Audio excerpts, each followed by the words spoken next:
મોક્ષ શિવ ચેનલમાં તમારું સ્વાગત છે।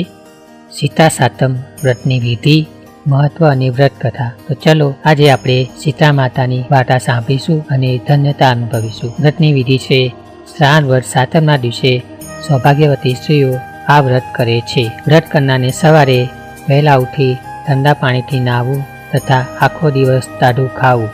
આ દિવસે ચૂલો સળગાવવો નહીં, ઘીનો દીવો કરી સીતા માતાની વાર્તા કરવી। આ વ્રત કરવાથી ધન ધાન્ય અને સંતાન અને સૌભાગ્ય પ્રાપ્ત થાય છે। તો મિત્રો આજે આપણે વ્રત કથા સાંભળીશું। એક ગામમાં દેરાણી જેઠાણી તેની સાસુ સાથે રહેતી હતી। બંને બહુઓના ઘરે દેવના દીધેલ એક દીકરા હતા। મોટી બહુ ઈર્ષ્યાળુ હતી, જ્યારે નાની બહુ ભલીભોળી અને પ્રેમાળ હતી। એક વખત 4 માસમાં રાંધણ છઠનો દિવસ આવ્યો। સાસુએ નાની બહુને રાંધવા માટે બેસાડી। નાની બહુ મધરાત સુધી રાંધતી હતી, એટલામાં ગોળિયામાં સૂતેલો છોકરો રડવા માંડ્યો। આથી બધું કામ પડતો મૂકીને બહુ છોકરાને લઈને જરા આડે પડકે થઈ અને થાકના લીધે જ જોતામાં ઊંઘી ગઈ। ચૂલો સળગતો હતો। મધરાત પછી સીતા માતા ફરવા નીકળ્યા। તેઓ ફરતા ફરતા નાની વહુના ઘરે આવ્યા પહોંચ્યા અને ચૂલામાં આરોટવા લાગ્યા। પણ આ શું, સીતા માતાના શરીરે ઠંડક લાગવાને બદલે લાઈ લાગવા લાગી। તેઓ આખા શરીરે દાઝી ગયા। આથી તેને નાની વહુને શાપ આપ્યો કે જેવું મારી શરીર બળ્યું છે એવું તારું પેટ બળજો। સવાર ઉઠીને વહુએ જોયું તો ચૂલો સળગતો હતો અને પડખામાં સૂતેલો છોકરો મૃત દશામાં હતો। તેનું આખું શરીર દાઝી ગયું હતું। નાની વહુ રડવા લાગી।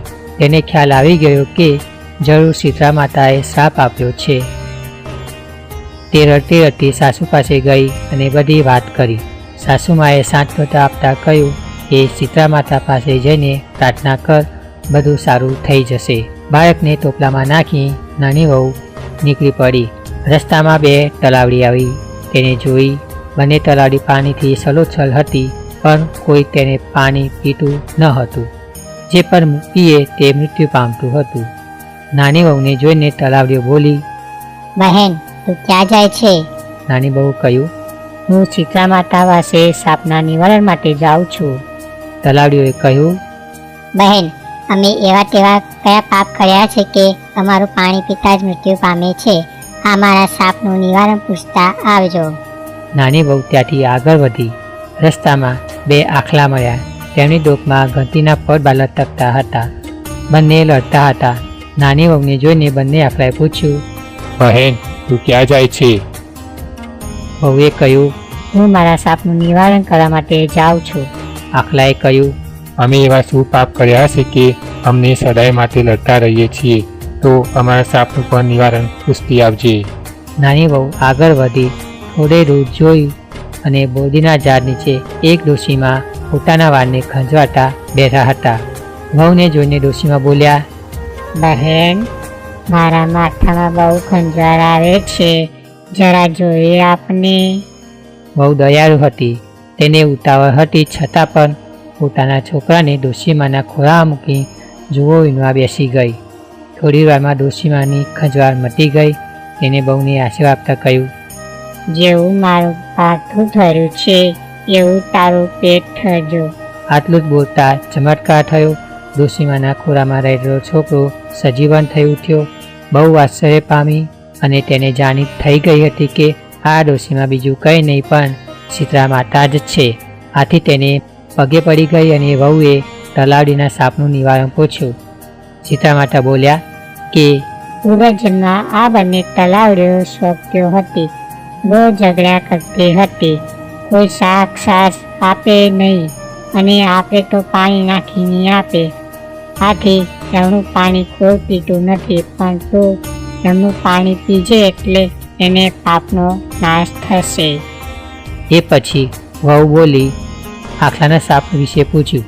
તેના જવાબમાં સીતા માતા બોલ્યા કે ગયા જન્મમાં બંને દેરાણી જેઠાણી હતી।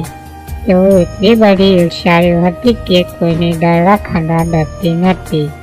આથી આ જન્મ બંનેને આખલા બન્યા છે અને એમના ગળામાં ઘંટીના પડ છે।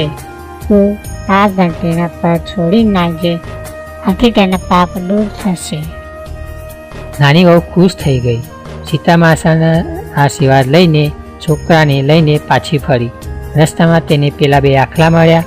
વહુએ એમની ડોકેથી ઘંટીના પડ કાઢી નાખ્યા. તેઓ લડતા બંધ થઈ ગયા. આગળ જતાં તલાવડી પાસે આવી તેના સાપનું નિવારણ માટે ખોબોભાઈને પાણી પીધું. પછી બધા તેનું પાણી પીવા લાગ્યા.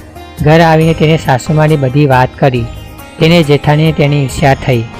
બીજા 4 માસમાં રાધનસત આવી ત્યારે જેઠાણીને થયું કે હું પણ દેરાણી જેવું જ કરું, આથી મને સીતા માતાના દર્શન આપે.